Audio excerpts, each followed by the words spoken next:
Point समझना है। बेटा तुम खड़ी क्यों हो क्लास में? सीट नहीं मिल रही, आगे आ जाओ, थर्ड लाइन में आ जाओ, थर्ड लाइन में बैठा लो बेटा इसको। फिर तेरी बहन को जब कोई कहेगा यहाँ आके बैठ जा, फिर अच्छा लगेगा? थोड़ा लिमिट में रहना चाहिए ना। बैठ जाओ बेटा। चलो अपने देखो, अपने व्यवहार को ऐसा रखो जैसा तुम दूसरे के साथ करो, तुम्हारी बहन के साथ वही होगा।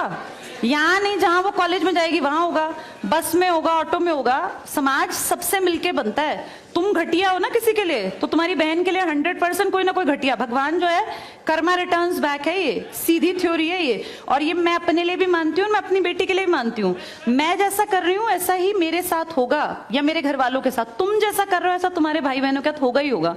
हम किसी भी बेटी के साथ गलत करेंगे ना, तो अपने आप को इसके लिए तैयार रखना कि मेरी बहन भी पढ़ने निकलेगी। आज छोटी है तो कल निकलेगी। चाचा की बेटी, मामा की बेटी, ऐसा नहीं कोई घर में रिश्ते ही ना हो, माँ भी तो होगी।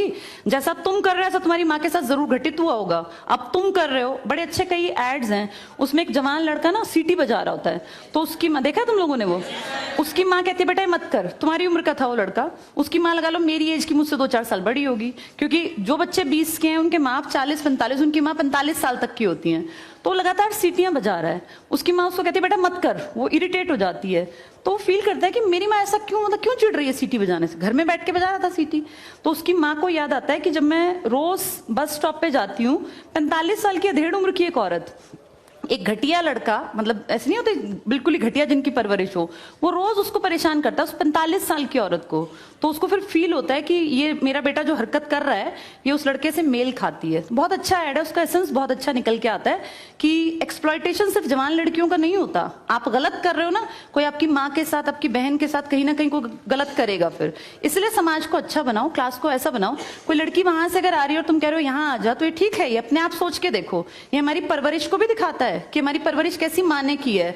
अपनी बेटियों को जितने हम संस्कार देते हैं ना, उससे ज्यादा बेटों को देने चाहिए, क्योंकि गलत करने वाले लड़के ही तो है ना, किसी के प्रति गलत कमेंट करने वाले। ये ठीक नहीं होता।